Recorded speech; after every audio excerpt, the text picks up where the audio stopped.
Hello, my name is Maurice Washington. I want to welcome everybody to another episode of Executive Talk. Those are here live in our studio audience and also those who are watching us live.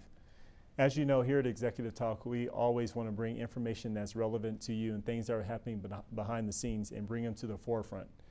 And we have the opportunity to have Predictable Wealth Strategy, LLC, with us today to talk about affordable homes, the best asset class in the world.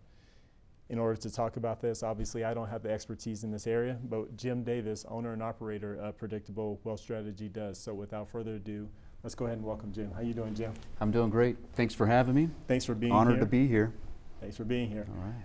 So before we get into the content, which obviously there's going to be a lot of good information because I don't think a lot of people understand the depth that you're about to, or what you're about to unravel. But before we go there, please just give us a little bit of background and why do you have such a passion for real estate? Well, Predictable Wealth Strategy is a company I set up 2 years ago. We sponsor and organize private investments, and we manage those private investments, all generally around the real estate world. Okay. We have a couple of principles that guide us in this process. One being investment integrity, which it might be a little bit new to you and to others when they hear that, but investment integrity is something that sets us apart. We do what we say we can do, when we say we can do it, and in the amounts we say we can. And we are afforded this because we deal with non-speculative assets. In this situation, real estate that's leased, it's already pre-leased. Sure. So we know what we're doing, we know what we can deliver, and you can call me the mailman, because I deliver. Remember Karl Malone? Okay. That's what I want you to think of me as.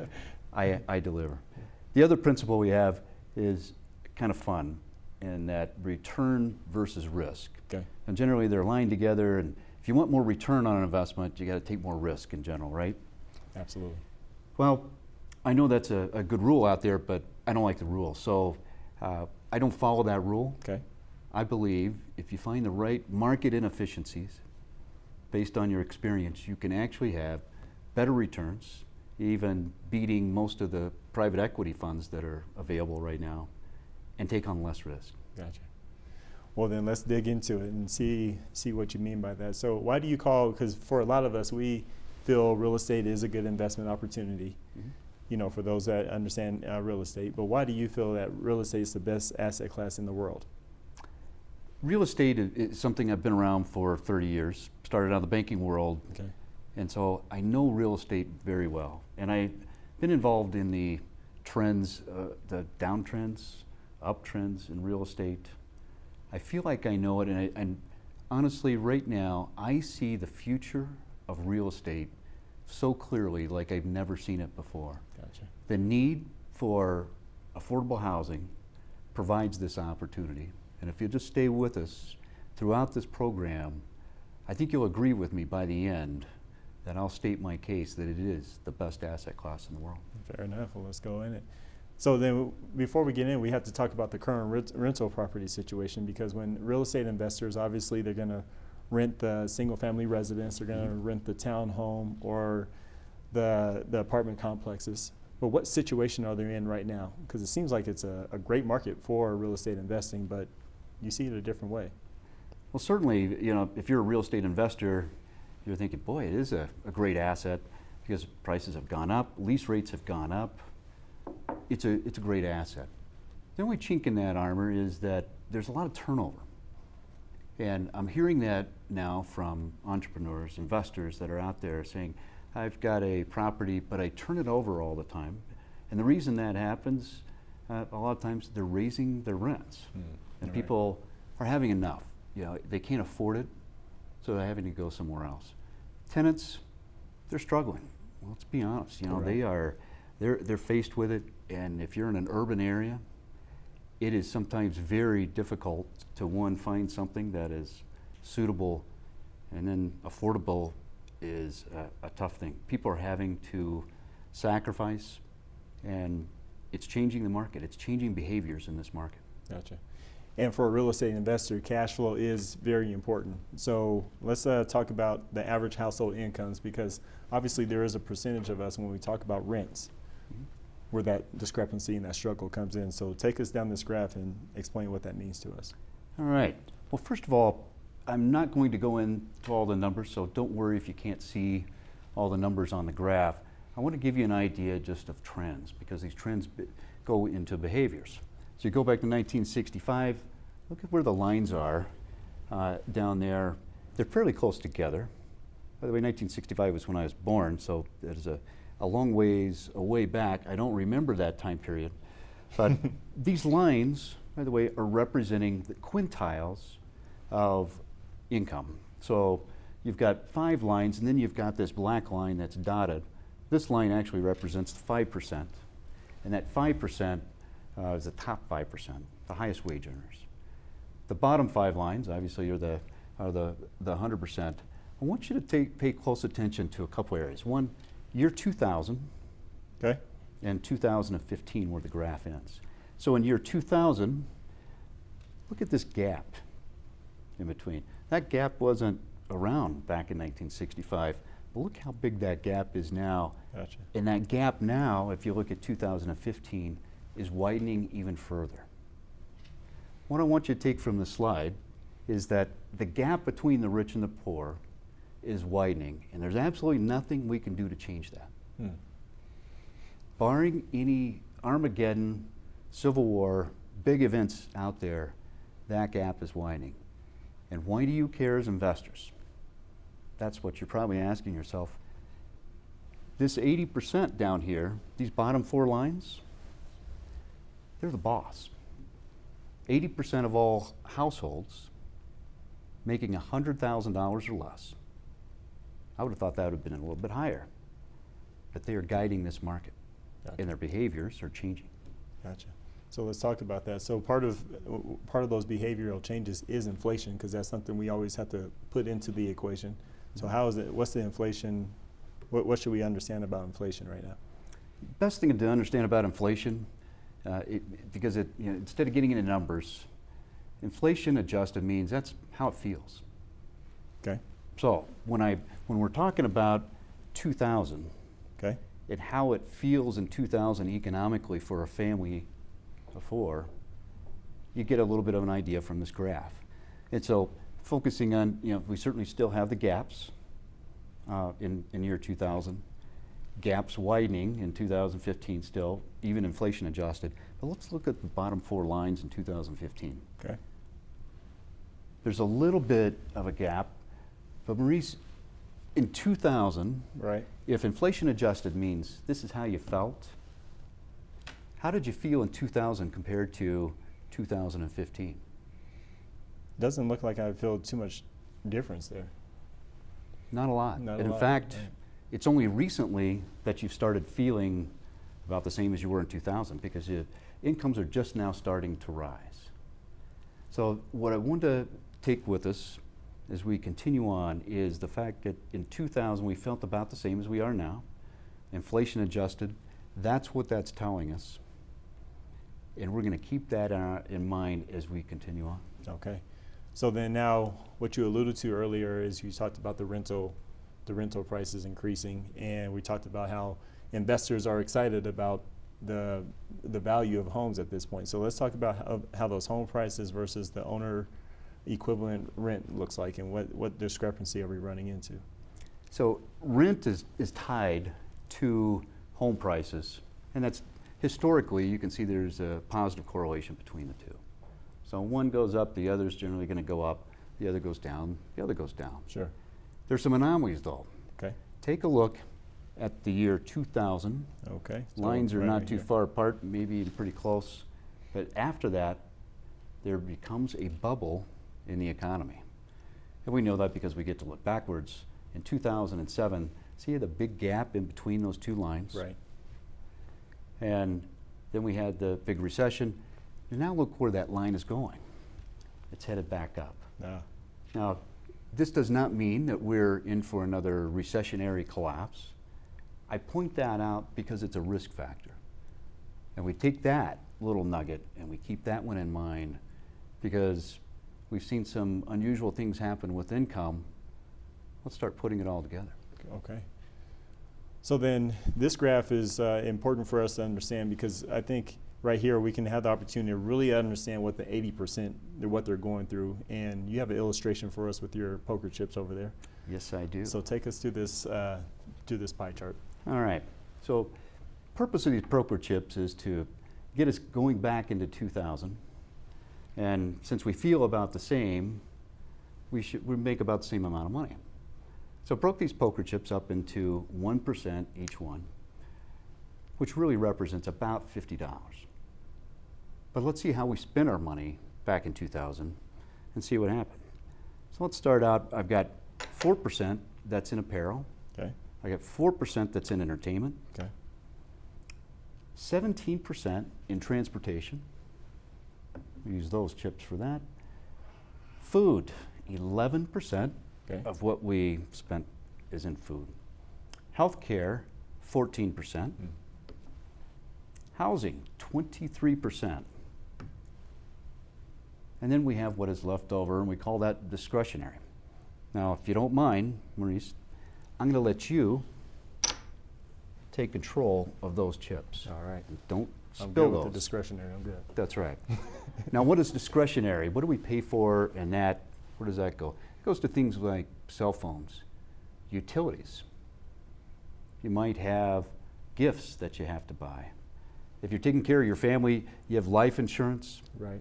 that you pay for, and I hope that you pay yourself also, so you have savings that you would pay out of that also. Sure. So what that represents is I'm probably, I don't know, using about that much for everything that you just mentioned right there. Very good. And how do you feel? Do you feel like that's enough? You feel okay? You feel nervous? You know, I feel good. I feel that if there's a bump in the road, I feel like I'll be okay. I feel like it's not going to snowball over and over month after month. And that's what, if you're a family and you've got somebody to protect in your family, you need to have that feeling. And if you don't, things might change. Right. So, what I'd like to do is jump to 2015. Okay. And let's see how we spent our money. And again, same amount of money, because it feels about the same. How did we spend it? Well, apparel and the entertainment stayed pretty close, but actually we saved money on apparel, but then that 1% went right over to entertainment. Transportation stayed the same at 17%, still a pretty big category, by the way. Indeed. Right. Food went from 11 to 13%, Maurice. Now, Oh. where would we find 2% to take care of our food? Well, in my discretionary. That's right. So if you don't mind giving me 2 chips. I do mind, but I will. Okay, very good. Starting to get personal now, isn't it? It is getting personal. Now, healthcare, because of some changes in healthcare and the rates and the burden that's being put more on families, went from 14 to 19%. And that's a 5% difference. Where would we find another 5%? Well, back to the discretionary. Back to the discretionary. So I need That's to give right. you 5 chips there. That's right. 3, 4. Okay, here's my 5%. 5%. Housing That's right. went from 23 to 33%. Yes. That's what we spend our money on. I'm going to need 10 more chips from you there. Okay, well, here's 4. See him? He's digging deep. It's 5. Not unlike our families these days in 2015. Here's 6. Okay. So now we got a couple of big categories right here. We have one that started out at 14, went to 19, 23 to 33. Difference of 15% between everything that we have here. Yes. How are you feeling right now? I'm feeling like I need to not pay a cell phone bill, which I definitely need. That's right. And do you see where the problem now comes in? And we do this illustration for you because this is really important to understand. They have to make some changes. We're talking 100 million households out there that are faced with this change. And this is really significant. So if you added all these up, it adds up to about $800 a month, every month, that people are putting into things that they are not getting anything out of. And this stack right here represents me paying rent at the current rates right now, right? That's exactly right. Now, healthcare continues to rise. I'm not sure that there's an end to that. Sure. So the outlook is not very good. There may be a problem that they're going to have to address. And that problem they are addressing. Yes. So imagine you're a family. You've got a spouse, and you're just getting started with your family. Have 2 kids, 2 and 4, and this is what you're faced with right now, going through this. You both work, and you both work hard, and you're very proud. So you're looking for the right environment and the right place to live Right. for your family. Now here's the most important thing. The thing that I hope you really think about, because it's more behavioral. This 80%, the 80% of all the households out there that are facing this are starting to think like CEOs. Mm. They have to get Yes. more for less. So think about that concept. You get getting more for less. They're not willing to compromise and just move out Right. and just move farther away or move into a bad neighborhood. Sure. Because affordability for this group is based on size of the home, does it fit them? Yes. And it's based on the safety, because they will not put their family in jeopardy. Right. Right? I would not do that myself. Right. And a home is where values are created. It's a safety net. It's a place where they can call home, not just a roof over their heads. Yes. It means something to these households. Yeah. So it's not just about cost. They want it all. Guess what? That's what they're demanding. Yes. Because that $800 right there, that's going in extra into rent, it's affecting everything that's going on in my day to day. That's exactly right. And what the largest category is? Housing. This is where everybody goes first, because that's where they can make the biggest dent. Gotcha. Oh, okay. So that's what earlier in the conversation you had alluded to the renewal rates and how people are not renewing their rent or their lease year after year. So that's a lot of the reason why that 56% is there, isn't it? That's right. Got it. It makes sense, right? This is something that, you know, as we talk about it, hopefully you'll resonate with this. Either you are living it personally, or you're seeing other people, your loved ones, your friends, that are going through this.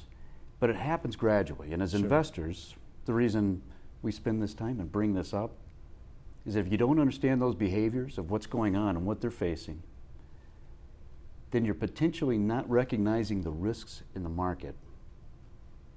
And you're also possibly not recognizing opportunities in the market. That's true.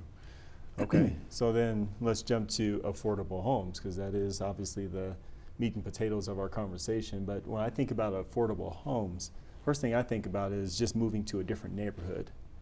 It's about what my limit goes to, but what is affordable homes to you? What does that mean? So an affordable, it has to include everything. Okay, We're looking for the full package because we've got a family. right, So I want to keep you in that mindset. You've got this family and you don't want to settle. You've got your CEO hat on right now, and you're thinking, what is affordable for us? And you're going to go to some great lengths to do it, because you're not going to go to a place that is not safe, like we talked about. Don't want to move out of a school district. This is where we want to live. right, So we're looking for a better way, more for less. And it's got to be a significant less cost, because I got to make a difference. yeah, This is a very large category. yes. So then let's talk about the options, because this 80%, they have to choose something, but they still need all of that because a family of 4, you can't jam into an apartment home. Mhm. So talk to us about, because obviously for a lot of people watching this, a mobile home is something that, if you say mobile home, that seems like almost like a cuss word. So talk to us about a little bit of the mindset. Talk to us about how we need to get and fast forward through that mindset. Well, I was waiting until later on in the show before those two words came out, and I would say that, you know, first time I mentioned mobile home to you, I saw you squirm in your chair. Yes. And it's because of our belief and maybe some past. And I had this to get over myself. I grew up in the Midwest. I used to think of mobile homes as a tin can with windows, a place that I didn't want people on the playground to know if I ever lived in one. I didn't, but it was just not very kind. You said Right. like a cuss word. Right. The image was not very great. Would you agree? Yes. All right. They're different. And I want to have you open up your minds to this, because mobile homes today are much different than they were back in our day. Gotcha. So let's go through a few pictures, actually, Yeah, just let's so do that. I can make sure you really understand. Mobile homes are made in factories. Okay. Here's the inside of a home. Wow. They're nice. You can have granite countertops, rock islands in the kitchen. You can have any configuration that you can imagine out there in mobile homes. Gotcha. Quality of construction, most people don't understand this, but they're probably better built than my house. They're solid, they're 2x6 exterior. They're made very well. Sure. Now, when we talk about mobile homes, I want you to think about Wayne Gretzky. Okay? So Okay. Wayne, hockey player. Yeah. If you Got it. don't remember, he was one of the great hockey players. Okay. And they asked him one time, what makes you such a great hockey player? And he goes, most hockey players go to where the puck is. I go to where the puck is going to be. So Wayne Gretzky is a great, but now we have Warren Buffett following with that. Warren Buffett, Berkshire Hathaway, owns the largest home builder in the world. Okay. He can see this. This, I believe, is where the puck is going, because this is the market of inefficiency, because the cost to build these homes and the time frame to build them takes away a lot of risk. It saves a tremendous amount of money. And if you'll go with me, if I gave you back some chips, I'm smiling all over again. you'd be smiling all over. Absolutely. Let me take a look at this from the standpoint of an investor and a tenant. Let's leave the investor to last. Let's see what a tenant gets for going into a mobile home. Okay. So a tenant has the opportunity to get 26% more space, 35% less cost. That's the reason I gave you those chips. Gotcha. Okay. They get to choose between brand new or, as we saw before, the multifamily homes, Yes. used, may not quite fit them. 26% more room. They get this is going to be a lot more suitable for them, I would imagine. So we've got all those benefits, and sometimes they get to pick out all the colors and the floor plans and the appliances and the location for which that would go into. Now, you're thinking, well, how long are they going to stay in a home? 56% turnover in multifamily. In some mobile home parks, documented 12 years is the average tenure of a resident in a mobile home park. The average time a mobile home stays in a mobile home park is 45 years for some of these communities. Wow. We're talking about stability, and when you don't have that turnover, you save on the cost, Right. but you also have lower risk. So what if I gave you a 7-year lease instead of a 1-year lease for you and your family? Now you've got that stability. Yes. And what if I gave you an option to purchase that home? Anytime in the next 7 years. It's a big deal. Might be the first time you've ever had that opportunity. Right. Will you take care of that home? Absolutely. That's the one thing that, from my experience in banking and other investments, when you have people that are endeared to a property, they do everything they can to keep it up, to pay their rent or their mortgage. Sure. Mobile homes offer something that it's an intangible that most people just dismiss. Families are looking for a home. They are. Yes. I've driven by old houses I used to stay in. I'm attached to them still. It's kind of it's that fun thing to do. Yes. Mobile homes provide all of this, and we have to get rid of that stigma, Yes. because the trend has got to go in this direction. There's 100 million people out there. There's 43 million tenants, families in the United States that are looking for something affordable. And as we get older as a society and we want to retire, we've got another drag on the value of these houses. We're not going to be able to afford it, but if I can spend 35% less Yes. and get 26% more, you're talking my language. You're thinking like a CEO. I love it. I love it. So with that being said, obviously we covered a ton. I think we really broke the mold here, and I think you really opened up the investor's eyes to actually see what's going on in your tenant's world. And so thank you so much for opening our eyes to that information. What was your final thought? What would you like to let people know going forward and the investor out there? Well, investors, with mobile homes investing, because of the cost, you're going to generally make more money off of the investment and your return. So you've got reserves usually for if you have a multifamily home or apartment complex. You're going to set aside about 12.2% just in reserves because you got roof and you've got HVAC and the parking lot and the striping, and there's always a toilet that goes out. That's your role. In mobile homes, it's 3.6% in reserves that you put aside. Almost 4 times more Yes. in reserves. And that's why you see the net operating income on these properties. For a mobile home, your net operating income is about 65%. That's a big deal. For Huge. multifamily, it's only about 50. The last thought I would really want you to think about, affordable housing is something that in the United States, as we've seen on those graphs, Sure. the 80% need and deserve a home to live in. Yes. It's very difficult. There's some, the lower you get on that scale, the harder it is. Yeah. I mean, these chips get amplified, and they're struggling. And I believe in helping those that are not as fortunate as we are. Affordable housing is a way to give back, where everybody gets to win. Investors win, they get an opportunity to make more money possibly, if they're associated with the right group, and if it's done properly. And tenants, they win. They get to provide a home for their family. And that's huge. You know, I would like to add too, it's not that Jim's conversation needs anything added to, but I want to make sure that investors and everybody that's watching this show, that you guys remember this.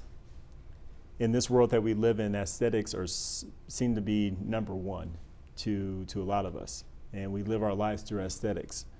And unfortunately, that has taken our possibilities away, it's taken the value away, it's almost interrupted the real true meaning behind investing. And the investment is for those families to actually have a home. Yes, as an investor, you do get an opportunity to make some revenue. That's definitely key. However, there's families involved in this whole thing. And so if aesthetics is the only thing that's keeping you from making a choice that's not popular, you're not told to go out and invest in mobile homes. Again, we mentioned your townhomes, apartment complexes, single family residence as a natural investor. It looks better on your portfolio and when you mention it. But if this is an opportunity to really help families and everybody wins, now you're truly investing in somebody's future. And so your investment has a different meaning behind it. So really look into this and really take Jim up on what he's talking about and take the whole aesthetics part of it and look at the heart and soul behind what he's talking about, because that's really where we're headed with this conversation. You don't have to compromise. You don't have to compromise, that's right. That's right. That's right. You can have it all. You can be the CEO. And you can get more for less. That's it. I would like to have everybody continue to follow Executive Talk in our conversations there on Facebook, LinkedIn, follow us on Twitter, also Instagram, and most importantly, YouTube. But in the meantime, Jim and I, we have to get back to work. So you guys have a great day. Thank you, Jim. Thank you, Maurice. Appreciate Really you. enjoyed it.